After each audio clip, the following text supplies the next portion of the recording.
Le 5 février dernier, le Dow Jones perdait 1600 points en une journée, entraînant avec lui le S&P 500, le Nasdaq et le TSX.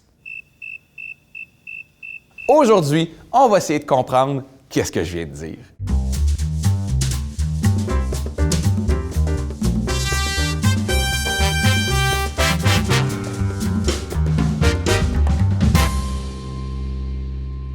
Commençons par se demander, c'est quoi la bourse? Hein? C'est comme si tu lisais dans mes pensées. En une ligne, la bourse, c'est la rencontre entre des gens qui ont besoin d'argent et des gens qui en ont.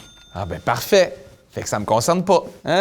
Et pourtant, si tu as des REER, si tu as un fonds de pension ou si tu es québécois, via la Caisse de dépôt du Québec, tu participes à la bourse. Mais j'ai des REER, j'ai un fonds de pension et je suis québécois. Cette capsule est vraiment faite pour moi. OK, on l'a peut-être un peu joué gros. Pour comprendre la bourse, il faut savoir que les entreprises ont des besoins de financement, que ce soit pour acheter des équipements, faire de la recherche et développement ou pénétrer de nouveaux marchés, peu importe. Tout le monde a besoin d'argent. Et il y a des investisseurs qui, eux, ont de l'argent. Et surtout, le désir de le faire fructifier. Mais pourquoi ils font pas comme moi et ils mettent pas leur argent dans un compte épargne? Parce que, contrairement à toi, ils veulent devenir riches. La raison pour laquelle ils mettent leur argent à la bourse, malgré les risques, c'est parce qu'ils espèrent des gains plus élevés qu'avec d'autres formes d'épargne. Par exemple, selon un sondage, les gens inscrits en bourse disaient espérer un rendement moyen de 7 % par année sur leur portefeuille.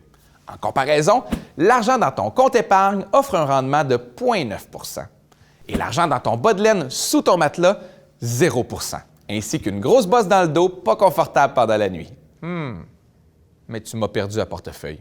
Un portefeuille, c'est l'ensemble des actions que possède un investisseur. Ah, OK. Des actions.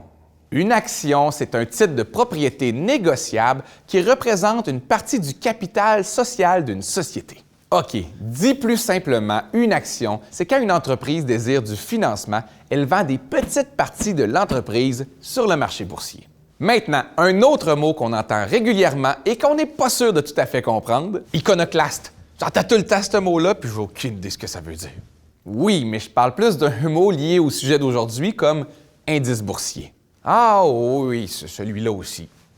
Un indice boursier, c'est le calcul de la moyenne d'une sélection d'actions représentant un marché ou un secteur spécifique. OK, prenons l'exemple du Dow Jones, le plus vieil indice des États-Unis. Le Dow Jones mesure la performance de 30 entreprises, par exemple Apple, Boeing ou Walmart. Ensuite, il fait une moyenne de leur valeur et cette moyenne, c'est le chiffre dont on parle toujours. Le S&P 500 va faire la même chose, mais avec un échantillon de 500 compagnies. Et le TSX va faire la même chose, mais avec 250 compagnies canadiennes. Oh, j'avais oublié mon rôle. Mais qu'est-ce qui fait baisser ou augmenter la valeur d'une action? Beaucoup de choses. Ça peut être la nomination d'un nouveau boss, l'élection d'un nouveau chef d'État, des profits plus grands que prévu ou l'inverse. Dans le cas du Dow Jones et du 5 février, c'était l'annonce d'une hausse des taux d'intérêt aux États-Unis. OK, je t'écoute depuis le début, puis c'est intéressant, là. Mais je ne suis pas encore sûr de comprendre pourquoi ça me concerne, moi. Écoute, tu as le droit de trouver que la bourse représente le pire du capitalisme, d'être même contre. Mais oui, ça nous concerne tous. C'est grâce à la bourse si le 1 000 $ que tu investis aujourd'hui dans des REER va peut-être valoir 5 000 $ dans 30 ans. C'est aussi grâce à la bourse que la Caisse de dépôt, avec un rendement de 5 % l'an dernier, nous a collectivement enrichis de 13 milliards de dollars. Argent qui servira à payer la retraite de bien des travailleurs québécois. OK, mais concrètement, ça représente quoi pour le commun des mortels une perte de 1600 points au Dow Jones? Bien, tu vois, le hasard a fait qu'il y a 2 semaines, pour me familiariser un peu avec la bourse, j'ai décidé d'investir 1 000 $. Bien, plutôt que faire de l'argent, à date, j'ai perdu 35$. Ah, bien, tu vois, moi, mon 1 000$ en dessous de mon matelas, bien, il vaut encore 1 000$.